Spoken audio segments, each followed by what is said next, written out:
So what I'm going to cover today is topic 4.4, which is wave behavior. I know it's slightly out of order because I covered topic 4.5. It's kind of a toss-up in my mind whether I do 4.5 before or 4.4 before. And at least for me, topic 4.4 leads into what Dr. O is going to start covering next year. So I like to finish with topic 4.4 rather than put it before 4.5. What's covered in this unit is pretty much two main concepts. The first one is refraction and Snell's law. That's what today's homework is about. There's a very basic lab to determine the index of refraction. It's very similar to what we would have done in class or potentially we did last year. And the second part of this is diffraction, okay? Especially what happens when I go through, take light and I send it through a single slit or take it and send it through a double slit, okay? And those are the two main concepts, and I'm going to cover them both today, okay? Under formulas, I'm not sure what happened to my guidance. Under formulas, the top formula there is Snell's law. It's in a slightly different format. The remaining three, I think there's a couple of concepts that we need to talk about before we can really use these formulas. And I don't like the way that the IB has them listed. So you need to understand what the various letters are and what the restrictions are before these formulas are used. Okay. First off, the concept of reflection. We did cover this last year. Last year, basically under the law of reflection, we said angle in equals angle out. It's the same law, nothing's really changed, okay? So all we're really talking about here is the direction. I already talked about the phase and when the phase of the reflected wave changes in topic 4.5. Okay, but the direction changes based on the law of reflection. This is true for all waves, not just light, okay? And the other thing to remember about this is that the angle that we're talking about, the incident angle and the reflected angle, those are measured to the normal. Now, in this case, it really doesn't matter because it's the same either way. But it will matter when it comes to Snell's law for the refraction, okay? And so refraction is the transmitted portion of a wave, the portion of the wave that goes into the new medium, okay? And this ray never changes phase, but it does change direction. It also doesn't change frequency. It changes the speed because of the new medium, and because of that, it will change wavelength. Okay, so here's an example, okay? The upper portion of the picture has speed v1 and the lower portion has speed v2.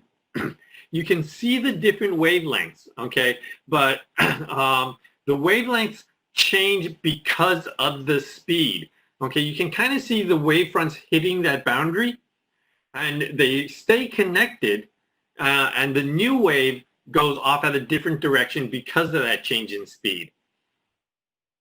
Okay, and so I end up with this formula that says V1 over V2 is equal to the sine of theta 1 over the sine of theta 2. It compares the ratio of the two speeds to the ratio of the two angles, or the sine of the two angles. Okay, and this is the derivation. I'm not really going to go into this in great detail. It's very geometric. But what I want you to focus on is the kind of that quadrilateral or rhombus kind of shaped figure in the center, okay, bounded by CPDQ. Okay, the diagonal on that one, CD, is shared by the upper triangle and the lower triangle. Okay, by geometry, the theta I and the theta R's are redrawn in this quadrilateral. Okay, because they share that same side, I can set them equal to each other, okay? And the speed of the two mediums, if C and P basically corresponds to a wave front, and if the wave goes from C to Q in the new medium, then the wave must go from P to D in the same time in that new medium. And so those two chords represent the speed of the wave in a unit time. Okay. Well, in that case, I can then compare the sine of those angles, sine of theta I and sine of theta R, to the speeds VI and VR. And so kind of that's the proof of Snell's law. Sometimes the IB does kind of require you to understand how this is derived, and just understand it's kind of a geometric view. For light, rather than deal with the speeds, we deal with the relative speed by using the index of refraction, okay? Because the speed of light in a vacuum is this universal speed limit of 3 times 10 to the 8th meters per second. You will never find anything going faster than 3 times 10 to the 8th meters per second, okay? If you do a problem and you ever find something going faster, you know you're wrong. Okay, go back and double check your math or your concepts or whatever. Okay, anything going faster than 3 times 10 to the 8th meters per second is an impossibility. So the index of refraction compares the speed of light in a vacuum to the speed of light in the various mediums, okay, or C divided by V. Because of that universal speed limit, the index of refraction is always going to be greater than or equal to 1. The IB does expect you to know that the index of air is pretty much 1. If I take it to 3 sig figs, it is 1. Even at 4 sig figs, it's going to be 1. It's not until I get to 5 sig figs that I find any kind of a difference. Okay, so most of the time, for most of the problems that we're going to be working with and the precision that we have for our equipment, 1 is close enough. So using Snell's law with light and the index of refraction, okay, Snell's law basically becomes sine of theta 1 divided by sine of theta 2 equals n2 over n1, okay? Pay attention to those subscripts, okay, because the index of refraction, because the index is C divided by V, it gets inverted, okay? So theta 1 and theta 2 become n2 and n1. Don't like it in the fraction format, but if you like to use it that way, that's fine with me. It's not too bad. Last year we had it as we basically cross multiplied, and we ended up with n1 sine theta 1 equals n2 sine theta 2. Okay, and that's generally the way I remember it. But you still need to, the formula on top is what's given in the data booklet. Okay. A couple of concepts you need to remember when it comes to Snell's law. Okay, the first one is the one I like to iterate. It's kind of almost a chant. Okay, and it says that the faster the medium, the greater the angle. Okay, so if a wave goes faster in medium 1 will have the greater angle with respect to medium 2. Okay, and the thing to remember about the index of refraction, because of that inverse velocity, a greater n means a slower medium. Next concept you need to know is the critical angle. This is what happens. The critical angle is the angle of incidence that results in an angle of refraction equal to 90 degrees. And remember, the sine of 90 is equal to 1. Okay, and this only happens when I have waves going from the slower medium, because the slower medium has the smaller angle, to the faster medium. Okay, so only from slower to faster. Whenever I have a wave going from faster to slower, okay, the incoming angle will hit 90 before the refracted angle will hit 90. So I don't have a critical angle at all. As soon as I exceed that critical angle, I end up with something called total internal reflection. Basically, all of the energy of the light or all of the energy of the wave becomes reflected. Okay, and this is the concept that's used in fiber optic communications. Okay, the light basically bounces around inside the fiber, and all of that energy that comes in comes out the other end of the fiber. Okay, and by doing so, I get to effectively transmit information or transmit data over really, really long distances. I don't have the loss that I would have with copper wires and resistance associated with copper. Okay, that brings me to a new concept that we've never really talked about last year. Okay, and that's path difference. Okay, path difference is what happens when I have two identical waves, same frequency, same wavelength, okay, starting from two different locations. We'll talk about more locations than two later, but right now, let's just keep it simple with two, okay? And they may have different distances to travel to a specific point, okay? And that difference is what we call path difference. Officially, we measure it in meters, but it makes more sense to measure it in wavelengths, and I'll tell you why. Okay, if I look at the lower picture on the left, okay, the dot on the right is equidistant between source 1 and source 2. So no matter what, it's the same number of wavelengths to get from 1 to that dot and 2 to that dot. So I'm going to have constructive interference because they will always be in phase with each other. In the lower picture, okay, it takes source 1 takes a longer distance to get to the dot on the right. Okay, source 2 does not. Okay, it takes a smaller distance. So they will not arrive in phase, and I will not get constructive interference unless that distance happens to be exactly another wavelength. Okay, in fact, when that distance happens to be exactly half a wavelength, they're arriving 180 degrees out of phase. And so what I end up with there is destructive interference when the path difference happens to be half a wavelength difference.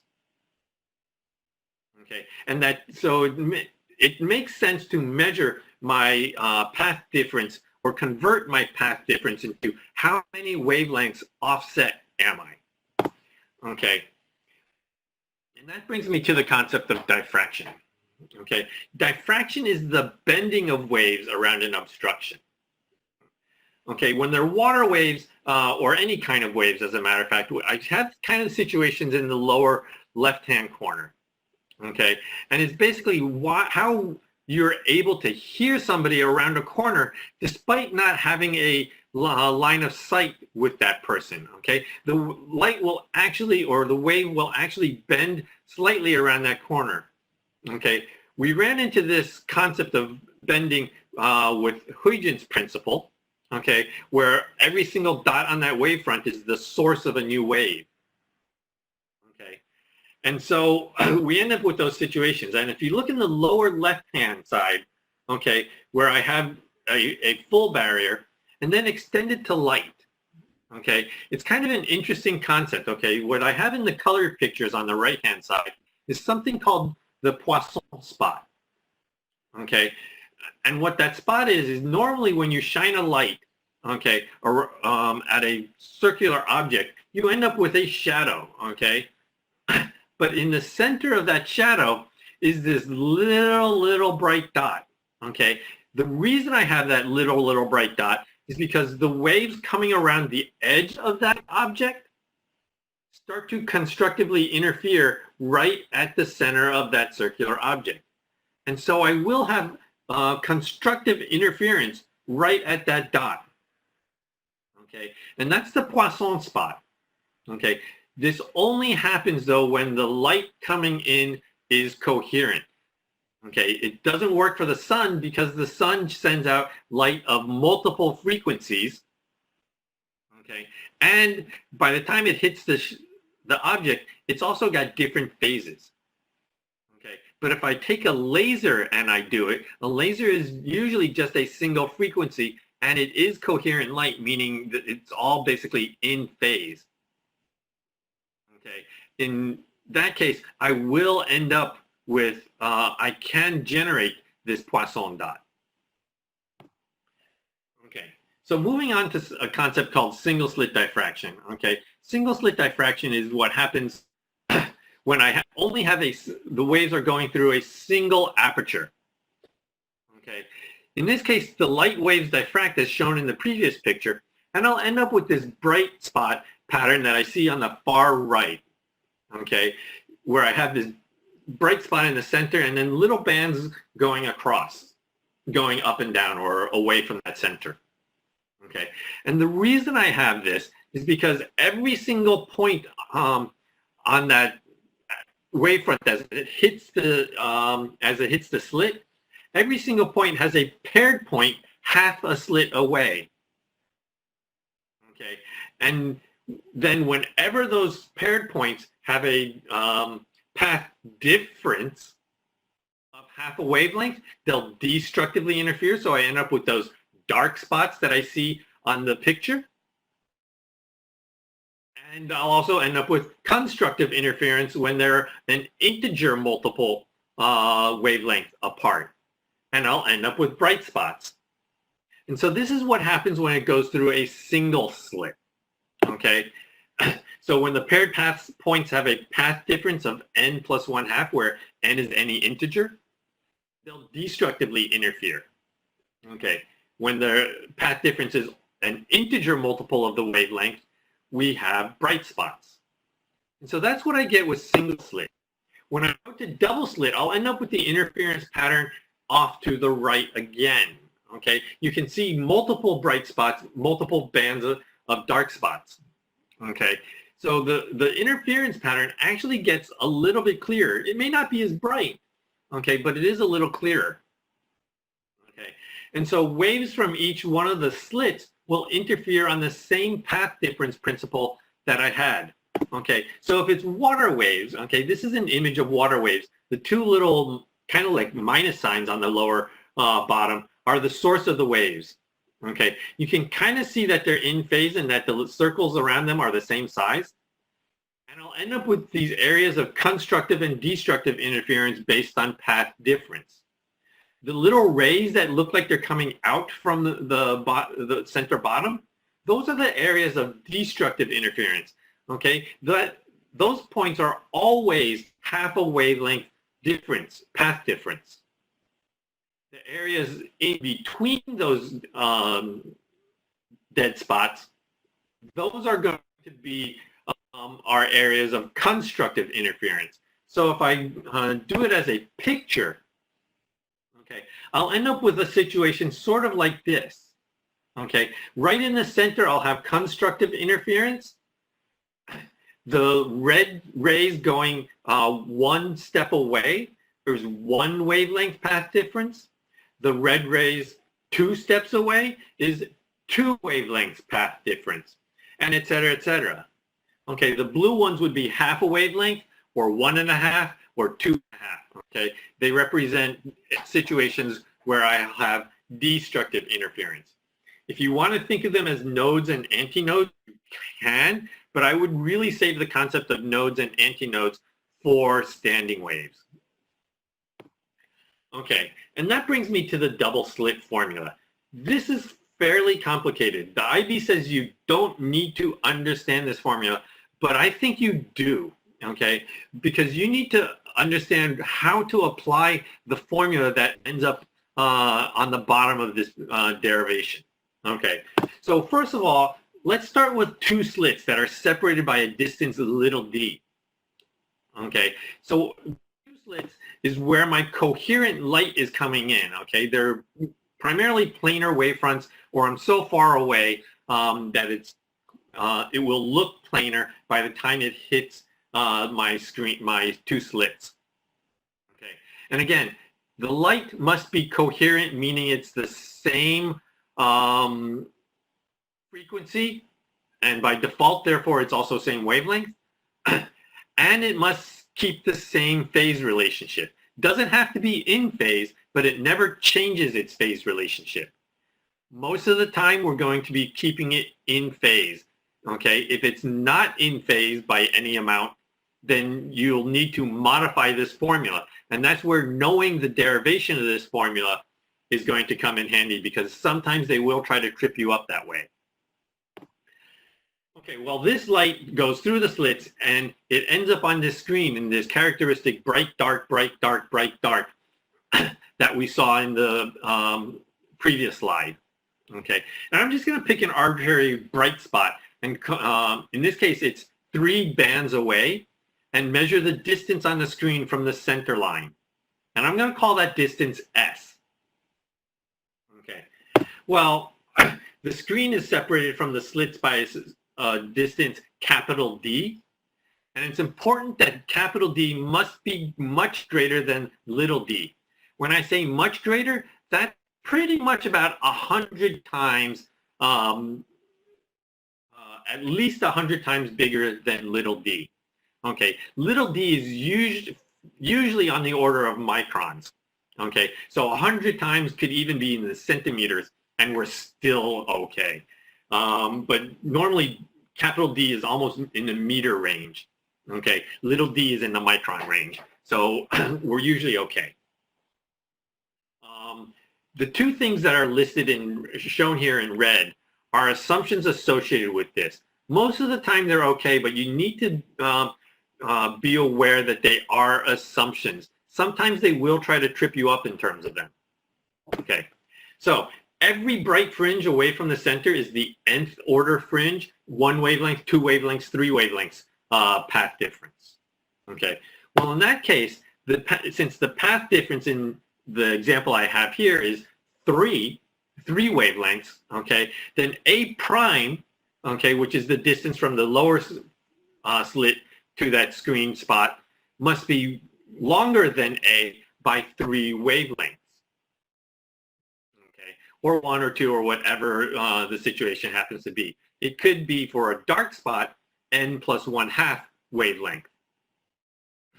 Okay, well, geometrically speaking, if I measure the angle for the slit, the center line to the fringe, okay, that would be this angle right here in the center.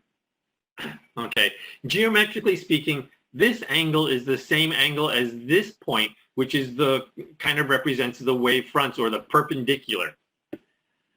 Okay, well, that means I have a similar triangle because this is a right triangle, this little one right here next to the slits, and this big one given the center line, the dashed line, and the screen.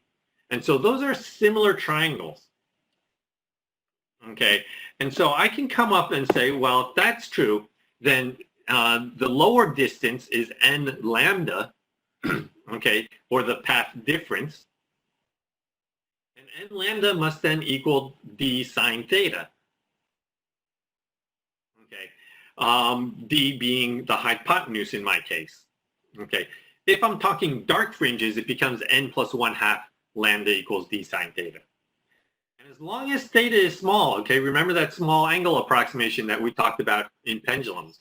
Okay, for a small theta, sine of theta is going to be more or less equal to that opposite over hypotenuse, or s divided by capital D. Okay, it really should be capital a little bit larger than capital D. Okay, but because my theta is small, capital D is pretty close to my hypotenuse.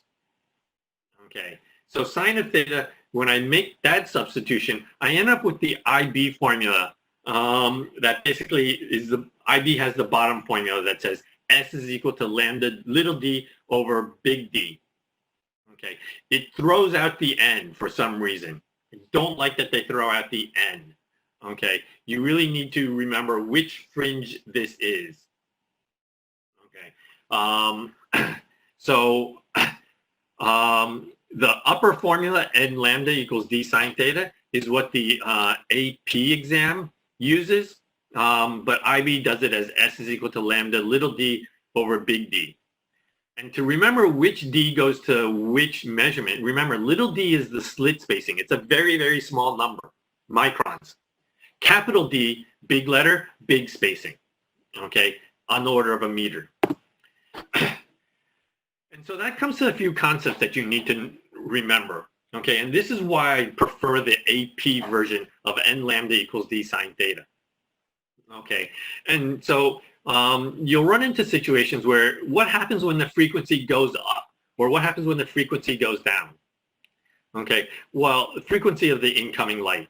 Okay, in that case, my wavelength either goes up or down. In this case, if my frequency goes up, my wavelength must go down because of V equals F lambda.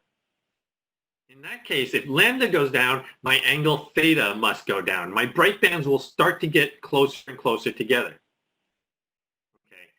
And so this shows up especially, and this is why the IB requires you to know the electromagnetic spectrum, both the visible area, Roy G. Biv. Okay. Red has the longer wavelength. Purple has the shorter wavelength. Okay. Because they'll ask you situations is what happens if I take visible light and shine it through this thing, and then what happens when I take X-rays and shine it through. And you need to know that either the frequency changes in what direction or the wavelength changes in what direction. Okay. The other thing that you get from this is what happens when I change my slit spacing. In this case, if my slit spacing increases, I move my slits farther apart. Okay. In that case, my theta must go down because n lambda doesn't really change. Okay. Again, my bright bands will get closer if my slit spacing goes farther apart. Okay. Kind of counterintuitive, but the math works out. What's not listed in this formula is what happens when the number of slits increases. So I go from 2 slits to 3 slits to 4 to a large number. Okay, when I have a large number, that's called the diffraction grading. Okay, and so when I have this situation, all that really happens, nothing really changes in the formula, but visibly, what happens is those peaks, those interference parts, start to get narrower and narrower, and I'll end up with little interference humps in the middle. Okay, so visually you can see 2, 3, and 4 slits on the bottom in the little red dots, and you can even see the little humps in the middle. Okay, but graphically, all you really need to know is that the peaks get narrower and narrower. Okay, and that's it. We're done for the year. Congratulations. Yay. Mr. Chen.